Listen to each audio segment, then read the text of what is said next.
Selamat datang di channel R Plesiran Kandang. Teman-teman, bagaimana jadinya kalau kita itu lupa dalam pengambilan anakan setelah anakan entok kita itu menetas? Ini perlu kita pahami teman-teman, karena untuk mempercepat berproduksi entok kita harus berani mengambil tindakan, diantaranya yaitu mengambil anakan yang baru menetas atau memisahkan anakan entok kita dari induknya. Semakin cepat kita pisahkan, maka yang terjadi adalah indukan entok kita itu akan semakin cepat pula untuk birahi dan bertelur kembali. Tetapi apa jadinya kalau kita itu telat dalam pengambilan anakan yang seharusnya sudah diambil, tetapi ini telah bersama dengan indukannya selama berhari-hari?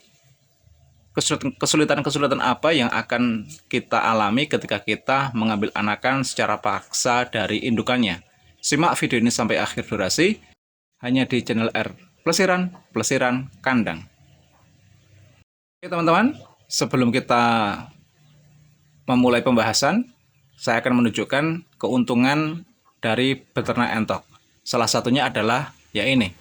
Ketika kita mempunyai limbah rumah tangga yang melimpah, seperti ini yang ada di ember, ini adalah sisa-sisa dari tamu-tamu undangan yang semalam alhamdulillah telah menghadiri acara muludan atau mulut Nabi Muhammad di tempat saya.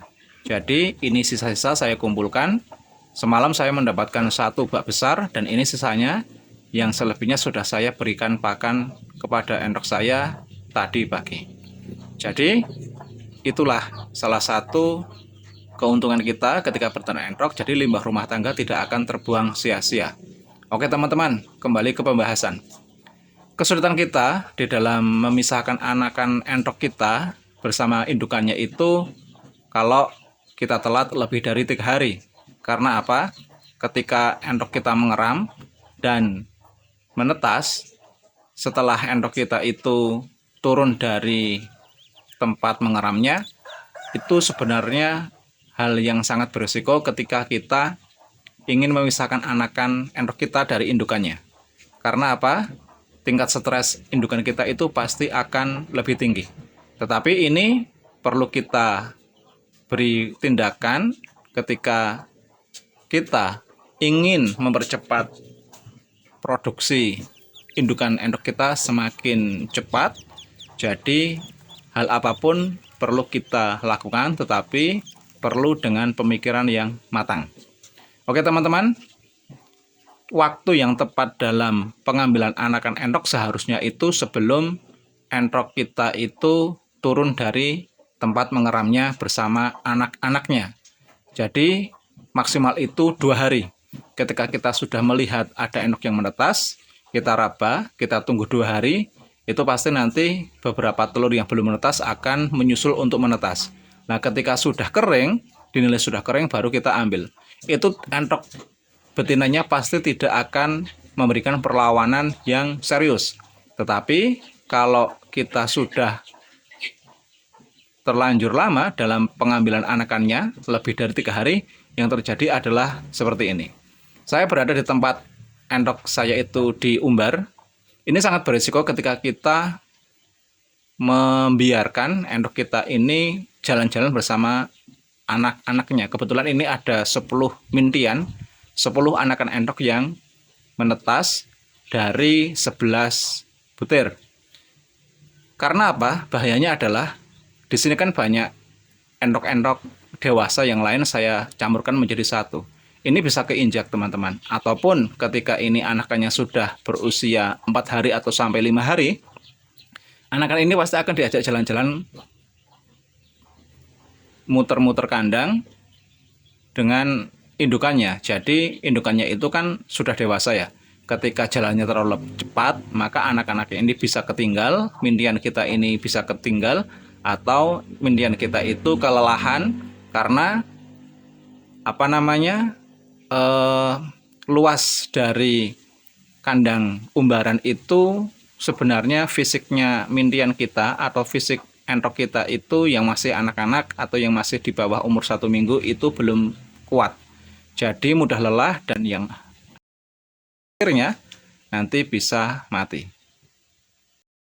Bisa dilihat teman-teman, ini ketika saya mengambil anakan entok secara paksa, sudah 3 hari lebih ini, tapi belum ada 1 minggu, kemungkinan baru 3 hari pas. Jadi ini yang dilakukan adalah perlawanan.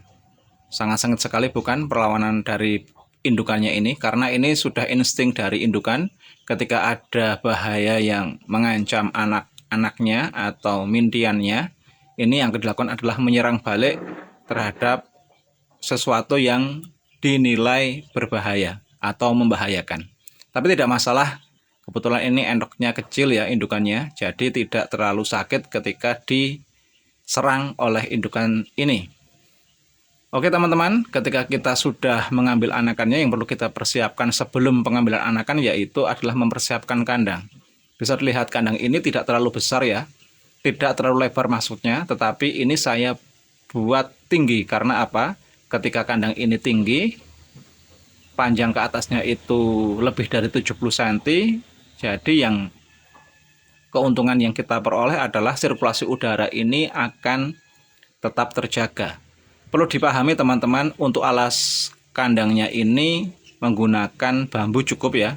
Tetapi renggangan atau jarak dari bambu satu dengan bambu yang lain, bilahan bambu satu dengan bilahan bambu yang lain ini jangan terlalu lebar. Karena kalau terlalu lebar, ini bahayanya endok kita bisa terjepit. Dan satu lagi, di bawah bilahan bambu yang paling dasar ini, saya berikan bilahan bambu tetapi tidak ada jarak. Jadi ini gunanya untuk menahan kotoran entok mintian saya ini yang baru menetas, sehingga tidak turun ke bawah. Alhasil, cara kebersihannya atau cara membersihkan alas bambu yang paling bawah ini sangat efisien, tidak memakan waktu. Oke teman-teman, ketika kita sudah mempunyai kandang yang dinilai kuat untuk menjaga mintian kita dari serangan predator, baik kucing maupun tikus, kita langsung saja beri alas kandangnya. Walaupun ini sudah menggunakan bambu, tetapi tetap khawatir, tindakan preventif perlu kita lakukan sehingga entok kita tetap aman dan nyaman. Saya gunakan alas bambu atau alas kandang sementara ini menggunakan kertas kalender. Lebih baik menggunakan kertas ya teman-teman, jangan menggunakan bahan yang tidak bisa menyerap cairan. Karena ketika endok kita membuang kotoran, harapan saya ini kotorannya akan menyatu dengan kertas dan tetap kering untuk menjaga kekeringan atau alas kandang kita tetap kering, jadi tidak mengganggu kenyamanan mintian kita. Nanti ketika kita sudah memberikan alas kandang ini menggunakan kertas sementara, ketika sudah basah, dinilai sudah basah, kita tumpuk saja, jangan kita buang.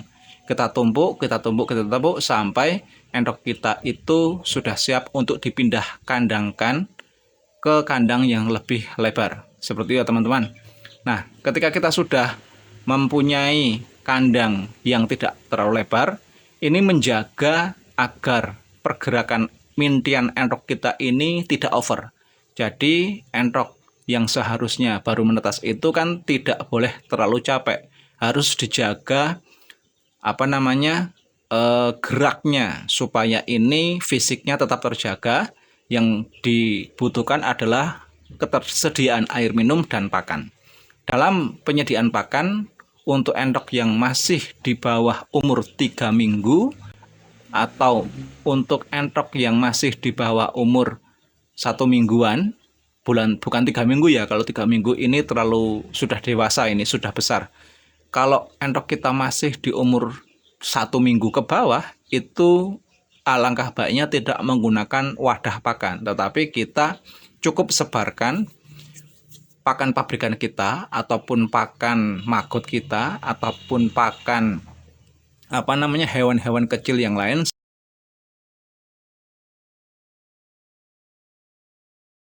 Kalau saya menggunakan maggot ya, kalau tidak ada maggot ya menggunakan pur pabrikan saja sudah cukup. Nah, kita sebar ke semua alas kandang. Ini karena apa? Untuk melatih anakan endok kita itu makan.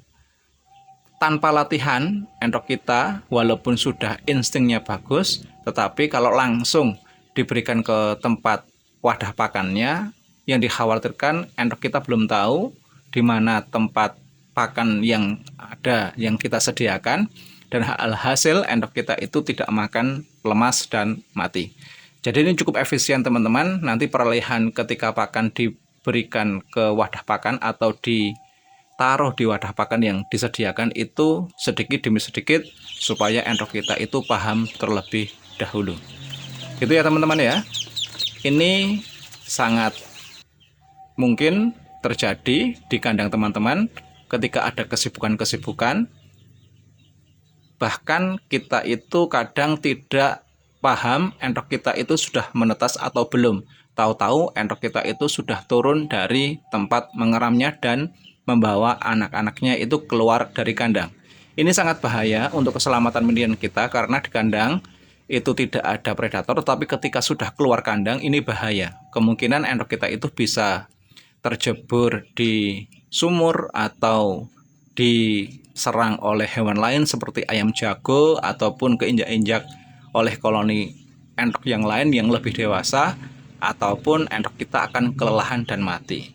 Ketika kita sudah terlanjur melihat anakan endok kita itu bersama indukannya jalan-jalan, ya alangkah baiknya kita paksa saja, kita ambil, tetapi tetap jaga diri ya, karena serangan indukan endok pasti tidak terelakkan. Satu lagi, ketika sudah endok kita berhasil dipisah, yang paling penting adalah membasahi indukan endok kita supayanya ini cepat birahi dan cepat bertelur kembali. Mungkin hanya itu yang dapat saya sampaikan teman-teman. Semoga ini menjadi pembelajaran sehingga kita tepat waktu dalam mengambil anakan endok kita yang baru menetas. Sampai jumpa di video selanjutnya hanya di channel R Plesiran Kandang.